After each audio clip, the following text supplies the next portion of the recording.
ज्ञानात् लभते सर्वम, यह हमारे विद्यालय का सूत्र वाक्य है। और ज्ञान की श्रृंखला को आगे बढ़ाने के क्रम में ही हमारे विद्यालय में एक ग्रीष्मकालीन शिविर अर्थात समर कैंप का आयोजन किया गया है। इस समर कैंप में मैं आज आपके सामने जिस विषय के साथ उपस्थित हूँ वह है सेव इन्वायरमेंट अर्थात पर्यावरण संरक्षण करें। ये चारों ओर बिखरी हरियाली, ये शुद्ध हवाएं, पक्षियों की चहचहाहट, यह सुरम्य वातावरण, पीने के लिए निर्मल जल, यह सब कुछ ही तो है एक मानव का स्वप्न।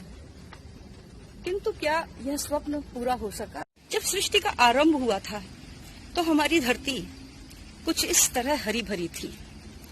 चारों ओर शुद्ध हवाएं थी, प्रत्येक प्राकृतिक चीज की प्रचुरता थी। किंतु समय के साथ औद्योगिक विकास हुए, जंगलों का स्थान ऊंचे ऊंचे भवनों ने ले लिया और वन सिकुड़ते और सिमटते गए। वन समाप्त हुए तो वन्य पशुओं की संख्या में भी कमी आई। यहाँ तक कि जो वन्य पशु हैं उन्होंने गांव की ओर रुख कर लिया और वे नरभक्षी होने लगे। इन सब चीजों के लिए जिम्मेदार कौन है?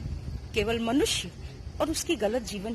तो जो गलतियां की हैं आइए उन्हें समझते हैं और सुधारते हैं ताकि हमारी पृथ्वी पुनः स्वर्ग बन सके और हमारा पर्यावरण शुद्ध हो सके। बिजली का दुरुपयोग भी हमारी आदत में शामिल है। हम जब कक्ष से बाहर निकलते हैं तो हमेशा हम इन पंखों को बंद करना भूल जाते हैं। सिर्फ इतना ही नहीं, अगर कक्ष में एक से अधिक पंखे लगे हैं तो हम भले ही किसी एक पंखे के नीचे बैठें, लेकिन सारे पंखे चलाकर बैठना हमें अच्छा लगता है। यह आदत भी हमें बदलनी होगी। जल ही जीवन है, सेव वाटर, सेव लाइफ। लेकिन विद्यालय में क्या हम इसके महत्व को समझते हैं? घर में भी नहीं समझते। विद्यालय में पानी पीने के बहाने आते हैं, नल खोलते हैं, पानी बहाते हैं, मित्रों से बातें करते हैं और अक्सर खुला हुआ नल छोड़कर चले जाते हैं। हम आदत डालें, जहां कहीं भी नल से एक बूंद भी पानी रिसता हो तुरंत उसे बंद करें। घर के प्रवेश द्वार से ही झूमते हुए ये वृक्ष हर आगंतुक का स्वागत करते हुए से प्रतीत होते हैं। घर चाहे छोटा हो या बड़ा, उसमें हरियाली को पर्याप्त स्थान देना चाहिए। घर के आकार के अनुसार ही वहां पर पेड़ पौधे और अन्य वनस्पतियां गृह स्वामी को अवश्य लगानी चाहिए। जिस घर में हवाओं से झूमते हुए ऐसे पेड़ हों, जहां का वातावरण आश्रम जैसा हो, जहां के बच्चे बचपन में ही बरगद की जटाओं से परिचय पा लेते हों, जहां नीम के झूमते हुए पेड़ पर्यावरण शुद्धि का संदेश देते हों, ऐसे आश्रम जैसे वातावरण में रहने से जहां एक ओर व्यक्ति का स्वास्थ्य अच्छा होता है तो दूसरी ओर उसे स्वतः पर्यावरण शुद्धि का संदेश मिलता है। इसके साथ ही परिवार के बच्चे बच्चे को उन सब वनस्पतियों से अवगत होने का अवसर मिलता है जिनके वे नाम भी ठीक से नहीं जानते हैं। ठेले पर बिकती हुई भिंडी का उनकी नजरों में कोई मूल्य हो न हो, किंतु अपने घर के पौधे में लगी हुई इस भिंडी को निश्चित रूप से बच्चे बहुत ही प्यार से निहारते हैं। और हमारा उद्देश्य तो यही है ना कि नई पीढ़ी इसका महत्व समझे। घर में लगी हुई इस हरियाली से हमारे अनेक प्रयोजन एक साथ ही सिद्ध होते हैं। चाहे स्वास्थ्य का प्रश्न हो या स्वाद का प्रश्न हो और या शारीरिक व्यायाम का प्रश्न हो, पर्यावरण संरक्षण के साथ ये सारी चीजें हमें एक साथ ही उपलब्ध हो जाती हैं। हमें अपने घरों का निर्माण करते समय भी पर्यावरण का पूरा ध्यान रखना चाहिए। तुलसी की स्थापना तो हर घर में होती ही है। शायद ही कोई भारतीय घर ऐसा हो जहां तुलसी न मिले, किंतु यदि स्थान है तो छतों पर भी हमें ऐसी हरियाली उगानी चाहिए जो हमारे किचन गार्डन का काम करे। जहां एक ओर खाने पीने के लिए ताजी सब्जियां और आवश्यकता की चीजें मिलती हैं, दूसरी ओर इस हरियाली से हमारा वातावरण भी शुद्ध बना रहता है।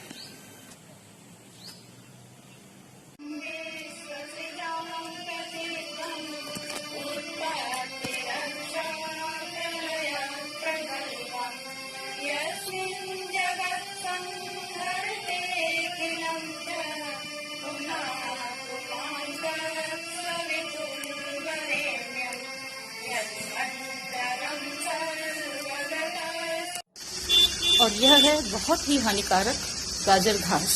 ये एक विदेशी घास है। इसकी खासियत यह है कि ये जहां पर भूमि में एक बार उपजा दी जाए तो ये कभी नष्ट नहीं होती। ये छोटे छोटे जो बीज दिखाई दे रहे हैं ना, ये झड़ जाएंगे और बरसात में रक्त बीज की भांति असंख्य पौधे उगाते हैं। इससे स्पर्श होकर जो हवाएं आती हैं वे दमा, अस्थमा और सांस रोग, एलर्जी इत्यादि को जन्म देने वाली होती हैं। इन्हें यदि उखाड़कर नष्ट भी किया जाए तो हाथों में तुरंत एलर्जी हो जाती है। इसलिए इसे उखाड़ने के लिए हाथों में दस्ताने, पॉलीथीन इत्यादि का प्रयोग करना चाहिए और एक स्थान पर एकत्रित करके इसे जलाकर ही इससे छुटकारा पाया जा सकता है। यह गाजर घास भूमि के लिए, हमारी वनस्पतियों के लिए और हमारे स्वास्थ्य के लिए बहुत अधिक हानिकारक है। यह हमारे बहुत ही खूबसूरत आम के पेड़, तो कोयल के कूकने की सुंदर आवाज।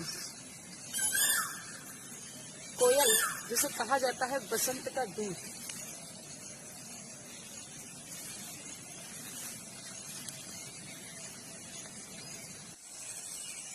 चाहे नवरात्र की कलश स्थापना हो अथवा विवाह इत्यादि मांगलिक कार्य हो, कोई भी अवसर हो, किंतु कलश स्थापना कभी भी आम्र पल्लव के बिना पूरी नहीं हो सकती। हमारी संस्कृति में पग पग पर पर्व और त्योहारों के माध्यम से पर्यावरण संरक्षण का संदेश दिया गया है। आम की लकड़ियों से हवन, आम्र पल्लव का कलश स्थापना में प्रयोग, वंदनवारों में आम के पत्तों का प्रयोग यह संदेश देता है कि हमें आम के वृक्षों का अधिक से अधिक रोपण करना चाहिए और उनका संरक्षण करना चाहिए। इस फलदायी स्वादिष्ट फल वाले आम के वृक्ष एक ओर जहां हमारे स्वास्थ्य संवर्धन के लिए उपयोगी हैं, तो दूसरी ओर हमारे धर्म और संस्कृति की रक्षा भी करते हैं। जरा सुने, ये आम का पेड़ क्या कह रहा है और ये चहचहाते हुए पक्षी क्या कह रहे हैं। इनके संदेश को इन्हीं के माध्यम से सुने। इसके लहराते हुए पत्ते कह रहे हैं, मुझे केवल तब मत ढूंढो जब घर में कलश स्थापना होनी हो, तब मत ढूंढो जब घर में कथा होनी हो, विवाह होना हो, तब मत मुझे काटो जब तुम्हारे घर में हवन होना हो। मुझे लगाओ, इतने आम के पेड़ लगा दो कि कितना भी हवन होता रहे वो तो सिर्फ मेरी गिरी हुई लकड़ियों से ही हो जाएगा। और मैं अनेक रोगों में उपचार का काम भी करता हूँ। मेरी छाल को घिस कर लगाने से फोड़े फुंसियां भी ठीक हो जाते हैं। मेरी लकड़ियों को जलाने से पर्यावरण प्रदूषण खत्म हो जाता है। वंदनवार के रूप में मैं घरों के द्वार की शोभा बढ़ाता हूँ और मेरे पत्तों में मधुमेह जैसी बीमारियों को नष्ट करने की ताकत है। मेरा संरक्षण करो और मुझे लगाओ। आम के पेड़ का यह कटा हुआ ठूंठ मानो पूछ रहा हो, हे मानव, जब तक मैं जीवित रहा मैंने तुम्हें फल दिए, छाया दी और तमाम प्रकार की औषधियों में मेरा प्रयोग किया गया, किंतु आज मैं तुम्हारी क्या सेवा कर सकता हूँ। तुमने इतनी बेदर्दी से मुझे काट कर फेंक दिया है। तो अब भी यही इच्छा है कि मेरे टुकड़े टुकड़े कर दो और मुझे यज्ञ की पावन अग्नि में समर्पित कर दो, ताकि मेरा भी कल्याण हो सके और यह वातावरण मेरे जलने से प्रदूषण मुक्त हो सके।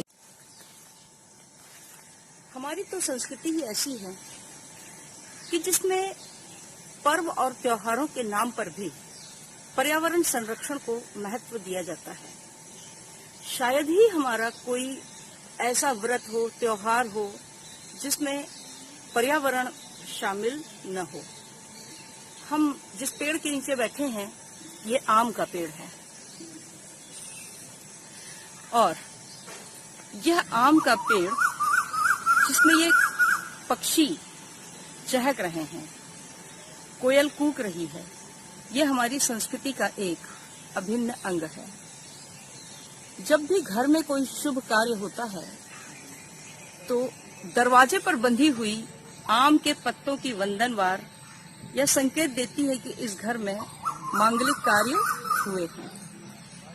आम के पत्तों की सजावट के बिना हमारा कलश अधूरा रहता है। यज्ञ हो, हवन हो, कुछ भी हो, किंतु आम के पत्तों के माध्यम से ही उस कलश को सजाया जाता है। आम की लकड़ी हवन के लिए बहुत उपयोगी है। पर्यावरण संरक्षण में नीम का बहुत महत्व है। नीम के जो पौधे हैं, कोंपल हैं, इसकी छाल है, यह सब कुछ न केवल अनेक रोगों का विनाश करती है, बल्कि वातावरण को भी शुद्ध रखने में सहायक है। चेचक इत्यादि बीमारी के होने पर नीम की डालें रोगी की शैया के पास रखी जाती हैं ताकि वहां आसपास का वातावरण शुद्ध रह सके। यह नीम का पेड़, जिसकी पत्ती, जिसके बीज, जिसकी छाल, जिसकी सीकें, ये सब कुछ असाध्य रोगों में काम आती है। झूमता हुआ यह नीम का पेड़ मानो कह रहा है कि मेरे गुणों को समझो, मेरा संरक्षण करो, सड़कों के किनारे मुझे लगा दो, मैं लोगों को छाया भी दूंगा, शुद्ध वायु भी दूंगा और उन्हें हर रोगों से मुक्त भी कर दूंगा। नीम के पेड़ पर सुनिए, ये नीम का पेड़ क्या कह रहा है आपसे। ये नीम का पेड़ भी यही कह रहा है कि मुझे केवल तब मत ढूंढो जब तुम्हारे घर में किसी को चेचक निकली हो और मेरी डालों की आवश्यकता हो कि उसके बिस्तर पर रख दी जाए। मुझे तब मत ढूंढो जब तुम्हें दातुन की जरूरत हो। मुझे तब बेदर्दी से मत तोड़ो जब तुम्हारी इच्छा हो कि तुम मेरी लाल लाल कोंपले खा लो। मुझे उगने तो दो, मुझे बड़ा होने तो दो। सड़कों के किनारे मुझे लगाया जाता है। अक्सर ट्रेन अगर कहीं बीच में रुक गई तो लोग टूट पड़ते हैं और मेरे शिशु शरीर के उन कोमल पत्तों को नोच लेते हैं जिसके आगे मेरी वृद्धि संभव ही नहीं होती है। गांव हो या शहर हो, यदि मैं कहीं हूं और मेरी कुछ कोमल पत्तियां दिखाई दे रही हैं तो लोग मुझे बेदर्दी से नोच लेते हैं और मुझे चबा कर खा जाते हैं। उनके लिए ये एक क्षण का आनंद है, किंतु मेरा तो अस्तित्व वहीं बौना होकर रह जाता है, क्योंकि उसके आगे मेरा विकास हो पाना संभव ही नहीं है, क्योंकि मेरे शिशु शरीर की ऊपर की पत्तियां नोच ली गई हैं, मेरा अंग भंग कर दिया गया है। मेरा विकास हो जाने दो, फिर मैं अनगिनत पत्तियां दूंगा, अनगिनत डालें दूंगा, अनगिनत वृक्षों को स्वयं उपजाऊंगा, लेकिन मेरा विकास तो होने दो। इस हरे भरे वातावरण में एक कुआं दिखाई दे रहा है। कुआं जो एक प्राकृतिक जल स्रोत है, किंतु आज कुएं बहुत कम दिखाई देते हैं। आइए इस कुएं को देखते हैं कि इसमें कहां तक पानी है। ओह, ये कुआं तो बिल्कुल सूखा हुआ है और ये बंद भी है। क्यों? क्योंकि पृथ्वी का जल स्तर नीचे जा चुका है और अब कुओं को पानी नहीं मिल रहा है।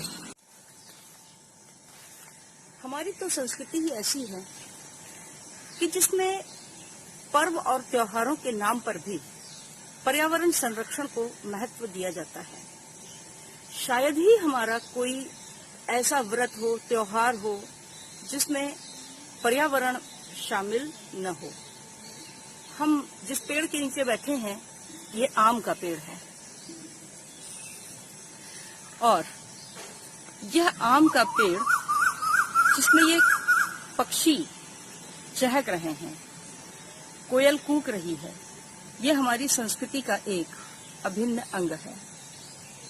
जब भी घर में कोई शुभ कार्य होता है तो दरवाजे पर बंधी हुई आम के पत्तों की वंदनवार यह संकेत देती है कि इस घर में मांगलिक कार्य हुए हैं। आम के पत्तों की सजावट के बिना हमारा कलश अधूरा रहता है। यज्ञ हो, हवन हो, कुछ भी हो, किंतु आम के पत्तों के माध्यम से ही उस कलश को सजाया जाता है। आम की लकड़ी हवन के लिए बहुत उपयोगी है। ऐसा लगता है कि यह सूखा हुआ कुआं मानो अपनी दुखद कहानी बता रहा हो। एक समय था जब ये कुआं पानी से खूब भरा रहता था। यहाँ पर गागर लेकर पनिहारिन आया करती थी। उनकी चहल पहल, हंसी मजाक से यह पूरा वातावरण गुंजायमान रहता था, किंतु आज यह वीरान पड़ा है। क्यों? क्योंकि भूगर्भ जल का इतना दोहन किया गया है, इतना दोहन किया गया है कि आज ये कुएं सब सूख चुके हैं। यही एक कुआं नहीं, इस तरह के और न जाने कितने कुएं हैं जो बिल्कुल सूख चुके हैं। जो कुआं दूसरों को पानी देता था, आज वह कुआं पानी के लिए तरस रहा है। यदि हम नहीं करेंगे वर्षा जल संचयन, वर्षा के जल को अगर हम भूगर्भ स्थित स्रोतों में नहीं मिलाएंगे तो ऐसे ही कुएं सूखते चले जाएंगे, धरती का जल स्तर नीचे गिरता चला जाएगा और एक समय ऐसा आ जाएगा कि ये सारे कुएं बंद कर दिए जाएंगे और कुएं केवल एक दर्शनीय वस्तु रह जाएंगे, जैसे इस समय यहाँ पर है। लोगों ने भूगर्भ जल का इतना दोहन किया है, इतना दोहन किया है कि स्थिति यहाँ तक आ गई है कि पृथ्वी का जल स्तर इतना नीचा होता जा रहा है कि ऐसे कुएं जल तक नहीं खींच पा रहे हैं। घर घर में आज जिनके पास पैसा है, सबमर्सिबल पंप लगे हुए हैं। जम के पानी खींचा जा रहा है और उस पानी का जम के दुरुपयोग हो रहा है। यदि यही हाल रहा तो निश्चित रूप से एक समय ऐसा आ जाएगा कि पृथ्वी का जल स्तर और नीचा हो जाएगा। इसके लिए हम कोई प्रयास भी नहीं कर रहे हैं। हमें करना चाहिए वर्षा जल संचयन, रेन वाटर हार्वेस्टिंग, जिसके लिए कहीं भी कोई गंभीर प्रयास दिखाई नहीं देता है। मांगलिक अवसरों पर लोगों द्वारा दी गई शुभकामनाओं से और उपहारों से कहीं अधिक मूल्यवान है इन वृक्षों से मिलने वाले उपहार और इनका आशीर्वाद। जन्म दिवस और विवाह दिवस के अवसर पर घरों में लगाए गए पौधों को थोड़ा बड़ा हो जाने पर किसी पार्क में लगा देना चाहिए, ताकि पूरा पार्क हरा भरा रह सके और हमारा पर्यावरण शुद्ध हो सके। इन फूलों के बिना हमारी पूजा अधूरी रह जाती है। इन आम्र पल्लवों के बिना हमारी पूजा की तैयारियां अधूरी रह जाती हैं। इनका संरक्षण करें। कहीं ऐसा न हो कि इस सूखे कुएं की तरह पूरी प्रकृति हमसे शिकायत करे। कुआं खुद भी प्यासा है और इसका दुख है कि आज यह किसी की प्यास बुझाने लायक नहीं बचा है। इस सूखे पेड़ को देख रहे हैं? इस सूखे पेड़ को भी हमसे कुछ शिकायत है। इसकी भी शिकायत सुने और इन सब की शिकायतों को दूर करें, पर्यावरण का संरक्षण करें, प्रकृति को हरी भरी बनाने में अपना योगदान दें, ताकि प्रकृति सुरक्षित रह सके और हम स्वस्थ रह सकें। और आज की इस कक्षा के अंत में हम स्थिर चित्त होकर, शांत चित्त होकर सुनते हैं प्रकृति के संदेश को। चहचहाती हुई ये चिड़ियां, ध्यान से सुने, चहचहाती हुई ये चिड़ियां मानो कह रही हैं कि पर्यावरण का संरक्षण करें, तभी हम इस तरह चहचहा पाएंगे। नहीं तो गौरैया की चहचहाहट की तरह हमारी भी चहचहाहट लुप्त हो जाएगी। ये झूमती हुई फूलों की डालियां कह रही हैं कि हम तभी मुस्कुरा पाएंगे जब हमारी नई पीढ़ी पर्यावरण का संरक्षण करेगी। ये डालियां, ये पेड़, ये पक्षी इनके दिए हुए संदेशों को सुने, पर्यावरण संरक्षण के महत्व को समझें। पेड़ नहीं तो कुछ नहीं। इस सृष्टि में हर वस्तु हमें वृक्षों से ही प्राप्त होती है, चाहे आपकी कक्षा की कॉपी हो या और भी कोई वस्तु।